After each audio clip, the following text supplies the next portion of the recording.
Tout ce qu'il faut savoir de l'actualité économique en 120 secondes montre en main.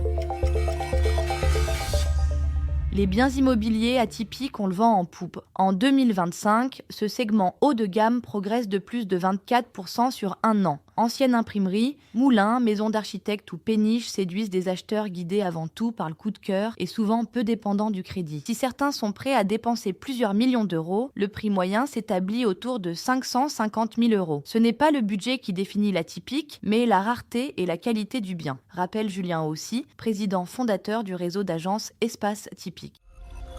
644 000 naissances ont eu lieu en France en 2025, un chiffre en baisse de 24% par rapport à 2010. Un rapport parlementaire, publié mercredi 11 février, présente différentes mesures chocs pour relancer le nombre de naissances sur le territoire. Il y a par exemple la création d'un versement familial unique d'un montant de 250 € par mois et par enfant, et jusqu'aux 20 ans de l'intéressé. Cette aide remplacerait une dizaine d'aides existantes et serait attribuée sans condition préalable, au contraire des allocations familiales aujourd'hui. Congé parental unifié, prêt à taux zéro immobilier. Capital vous détaille quelques-unes de ces propositions.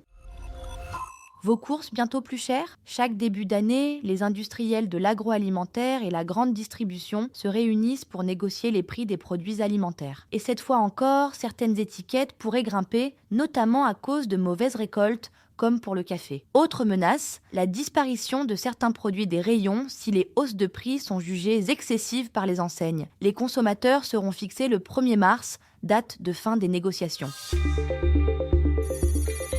Ce podcast a été écrit par les journalistes de Capital et mis en voix par une intelligence artificielle. Abonnez-vous sur votre plateforme habituelle pour écouter chaque épisode dès sa sortie.